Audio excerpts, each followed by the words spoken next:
इस्लाम धर्म दो प्रमुख स्रोतों पर आधारित है।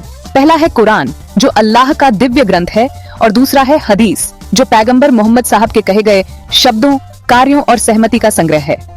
हदीस इस्लामी जीवन पद्धति को समझने और अपनाने का एक महत्वपूर्ण माध्यम है। अरबी भाषा में हदीस का अर्थ होता है बात या कथन। धार्मिक दृष्टिकोण से हदीस उन बातों को कहा जाता है जो पैगंबर मोहम्मद साहब ने कही की या जिन बातों को उन्होंने चुप रहकर स्वीकृति दी। कुरान की व्याख्या, कई बार कुरान की आयतें संक्षिप्त होती हैं। हदीस उनके अर्थ को स्पष्ट करती हैं और उनके अमल करने का तरीका सिखाती हैं। इस्लामी कानून, शरीयत का स्रोत। शरीयत की स्थापना में कुरान के बाद हदीस का सबसे बड़ा योगदान है। नैतिक और सामाजिक दिशा। हदीस मनुष्य को नैतिकता, ईमानदारी, दया, भाईचारे और समाज में अच्छे व्यवहार की शिक्षा देती है। नमाज, रोजा आदि के तरीके। इस्लाम के 5 स्तंभों में से कई का व्यावहारिक तरीका हदीस से ही पता चलता है, जैसे नमाज कैसे पढ़नी है, रोजा कैसे रखना है, हज कैसे करना है आदि।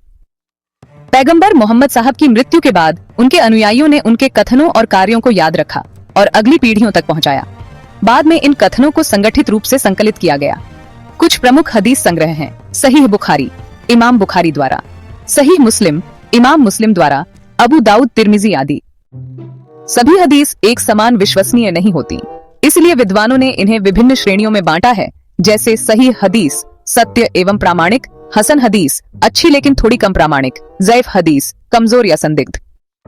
हदीस इस्लामी जीवन और आचरण की आधारशिला है। ये मुसलमानों को न केवल धार्मिक विधियों को समझने में मदद करती है, बल्कि एक अच्छा इंसान बनने की राह भी दिखाती है।